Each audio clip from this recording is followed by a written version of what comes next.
မင်္ဂလာပါအခုဗီဒီယိုလေးမှာတော့ Microsoft Excel မှာကျောင်းသူကျောင်းသားတွေရဲ့ကျောင်းခေါ်ချိန်ဇယားကိုဘယ်လိုမျိုးဆွဲရမလဲဆိုတော့ပြပြပေးသွားမှာဖြစ်ပါတယ်အဲ့တော့ရင်ဆုံး student roll call ဆိုတဲ့ file လေးကိုပဲဖွင့်ထားမယ်ဒီမှာဆိုလို့ရှိရင်တော့ဒါ2024ပေါ့နော် student attendance ဆိုပြီးတော့ရေးထားတယ်ဒါကကြတော့ January လအတွက်ကျောင်းခေါ်ချိန်ဇယားပေါ့နော်ဒီမှာဆိုလို့ရှိရင် January လမှာဒါ၄ဘတ်စာပေါ့နော်ဖြည့်ထားတယ်ဒါကျတော့ data အစစ်မဟုတ်ဘူးเนาะကိုကတကယ်တမ်းဖြည့်တယ်ဆိုလို့ရှိရင်တော့ဇန်နဝါရီလမှာ31ရက်ရှိတယ်ဆိုလို့ရှိရင်31ရက်စာဆွဲရမှာပေါ့เนาะဒီမှာကျတော့၄ဘတ်စာဖြည့်ထားတယ်ဒီမှာဆိုလို့ရှိရင် Monday Tuesday Wednesday Thursday Friday ဆိုပြီးတော့မှဒါ9ရက်ပေါ့เนาะကျောင်းတစ်ရက်9ရက်ရှိမယ်ဒါကကျတော့ပိတ်ရက်2ရက်ပေါ့เนาะဒီလိုပုံစံလေးဆွဲထားတယ်ပြီးရင်ဒီမှာဆိုရင် student name ဆိုပြီးတော့ကျောင်းသူကျောင်းသားတွေရဲ့နာမည်ရှိမယ်ပြီးတော့ရင်ကျောင်းသူကျောင်းသားတွေကလာတယ်ဆိုလို့ရှိရင်ကိုကဖီလို့ရိုက်လိုက်တာနဲ့စကလုံးလေးကအခုလိုမျိုးအစိမ်းရောင်လေးပြောင်းသွားမယ်အေလို့ရိုက်လိုက်တာနဲ့အခုလိုမျိုးအနီရောင်လေးပြောင်းသွားမှာပေါ့ပြီးတယောက်မှာဆိုလို့ရှိရင် present ဆိုပြီးတော့မှဒီနေ့ကျောင်းသူကျောင်းသားဘယ်နှစ်ယောက်လာလဲပေါ့ဒီမှာဆိုရင်15ယောက် absent ဘယ်နှစ်ယောက်ပြတ်လဲပြီးရင် total စုစုပေါင်းကဘယ်နှစ်ယောက်ရှိလဲဆိုပြီးတော့မှဒီလိုပုံစံလေးလုပ်ထားတာပေါ့အဲ့တော့အခုဒီမှာဆိုပါစို့သူ့ present မဟုတ်ဘဲနဲ့ absent ပေါ့နော် A လို့ရေးလိုက်မယ် enter နှိပ်လိုက်မယ်ဒါဆိုလို့ရှိရင်ဒီမှာစကားလုံးလေးကအနီရောင်ပြောင်းပြီးတော့မှ present နေရာမှာ14ယောက်ပဲကျန်တော့မယ် absent က1ယောက်တိုးသွားတာဖြစ်တဲ့အတွက်2ယောက်ဖြစ်သွားမယ်စုစုပေါင်းကတော့16ယောက်ပေါ့အဲ့တော့ absent နောက်1ယောက်ထည့်ကြည့်မယ်ဒါဆိုလို့ရှိရင် present က73ယောက်ပဲရှိမယ် absent က3ယောက်စုစုပေါင်းက16ယောက်ပေါ့နော်အဲ့တော့ဒီလိုပုံစံလေးဆွဲကြည့်မယ်အဲ့တော့ဒီယောက်ကဒီမှာဆိုရင် sheet 5ခုရှိတာပေါ့နော်အဲ့ထဲကနေပြီးတော့မှ February အတွက်ကိုဆွဲကြည့်မယ်အဲ့ဒီမှာဆိုလို့ရှိရင်ဒါ February ဆိုပြီးတော့ရေးထားပြီးသားပေါ့နော်ကိုကဒီမှာ present ပေါ့နော် P လို့စံရိုက်ကြည့်မယ် enter လိုက်မယ်ဒါဆိုလို့ရှိရင်ဒီ P ဆိုတဲ့စကားလုံးလေးကဒီဘယ်ဘက်ချောင်းကတ်နေတာပေါ့နော်ခုနအတိုင်းဆိုလို့ရှိရင်တော့ဒါအလဲကောင်မှာထားရတယ်အဲ့တော့တခါတည်းစကားလုံးလေးကို align center အရင်ဆုံးချလိုက်မယ်အဲ့တော့ဒါလေးကိုဖြတ်မယ်ပြီးတော့ရင်ဆဲကွက်တွေအကုန်လုံးကို select မှတ်လိုက်မယ်အောက်ဆုံးက3ချောင်းချန်ပါဗောနော်3ချောင်းချန်ပြီးတော့ select မှတ်မယ်ပြီးတော့ရင် alignment group တွေကနေပြီးတော့ center ဗောနော်ဒါလေးကိုထားလိုက်မယ်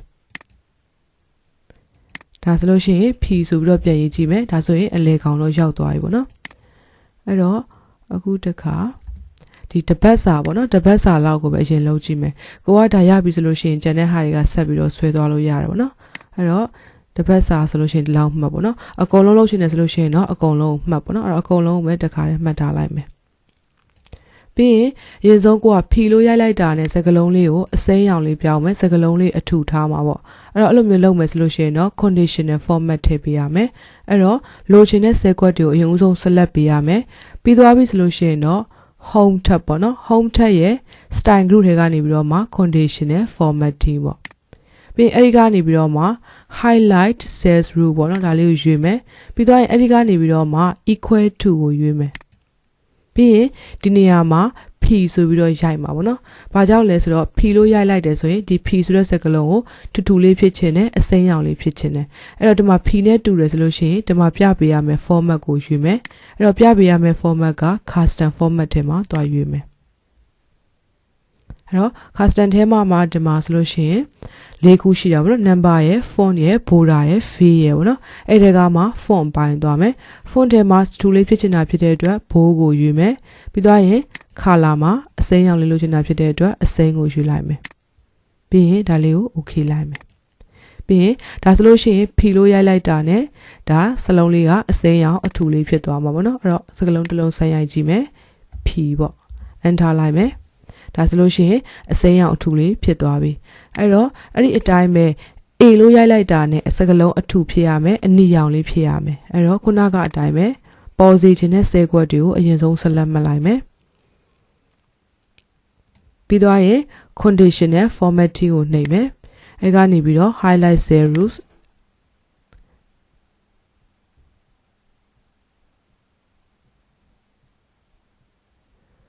ပြီးတော့ရင် conditional formatting ကိုနှိပ်မယ်အဲ့ဒီကနေပြီးတော့ highlight cell rules အဲ့ဒီကနေပြီးတော့မှ equal to ကိုရွေးမယ်ပြီးရင်ဒီနေရာမှာ A ဆိုပြီးတော့ရိုက်မှာပေါ့နော်ပြီးရင်လိုချင်တဲ့ format ကိုတော့ရွေးမယ်အဲ့တော့ custom format ထဲကိုသွားမယ်အဲ့ဒီကနေပြီးတော့မှဘိုးကိုရွေးမယ်ပြီးတော့ရင် color မှာအနီရောင်လေးထားမယ်ပြီးရင် okay လိုက်မယ် ပြီးဒါလေးကိုထပ်ပြီးတော့ okay နှိပ်မယ်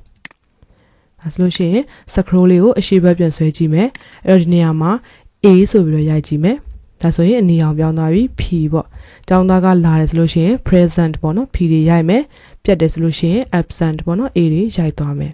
အဲ့တော့အခုဒီမှာရိုက်လိုက်တဲ့ present ပေါ့ present ကဘယ်နှယောက်ရှိလဲဒါလေးကိုနားလေးမှာတွက်မယ်အဲ့တော့နားလေးမှာတစ်ချက်ထောက်ပြီးတော့မှ equal to သုံးပေးရမယ့် function က count if ကိုသုံးပေးရမယ်အဲ့တော့ count count if ပေါ့နော်ပြီးသွားရင်လက်သေးဝင်ဖွင့်မယ်ပြီးရင်အဲ့ဒီမှာဆိုလို့ရှိရင်နှစ်ပိုင်းပါတယ် range နဲ့ criteria ပေါ့နော်အဲ့တော့ range မှာဆိုလို့ရှိရင်တော့ဒီ range ပေါ့ဒီမှာရိုက်မယ် present absent အကုန်လုံးပေါ့နော်ဒီ range တစ်ခုလုံး select ပေးလိုက်မယ်ပြီးသွားရင် comma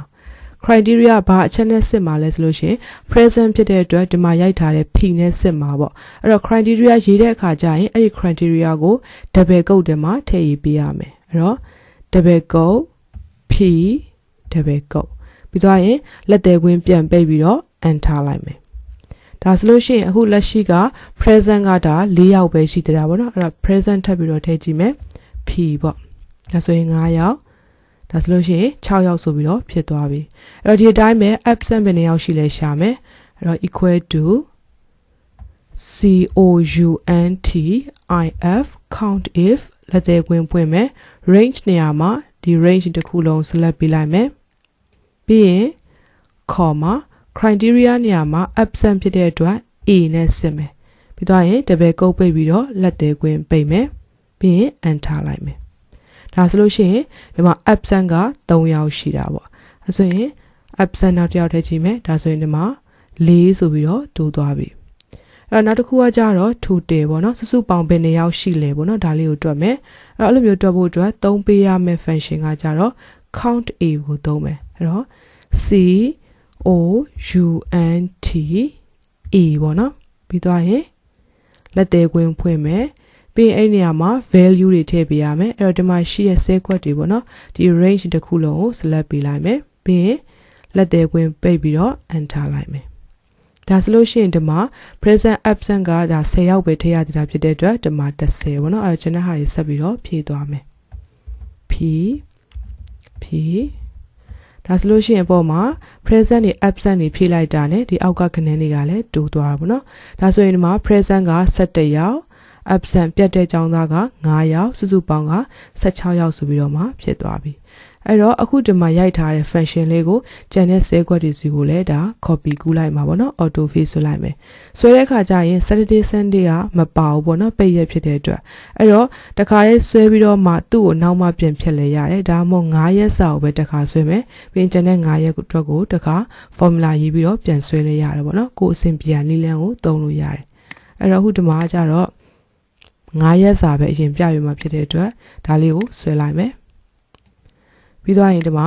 ဖြည့်သွားရုံပဲပေါ့နော် present လား absent လားဆိုတာကိုဖြည့်သွားရုံပဲအဲ့တော့မြင်ကွင်းလေးနဲ့ချိန်လိုက်မယ်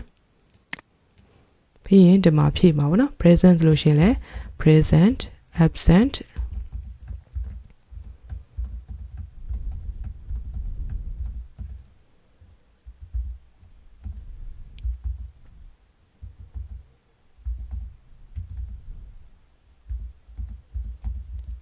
ဒါဆိုလို့ရှိရင်ဒါစုစုပေါင်း present ဘယ်နှယောက် absent ဘယ်နှယောက် total ဘယ်နှယောက်ဆိုပြီးတော့မှဒါထွက်လာပြီပေါ့နော်အဲ့တော့ general circle တွေကိုလည်းဒီနည်းအတိုင်းပဲဖြည့်သွားလို့ရတယ်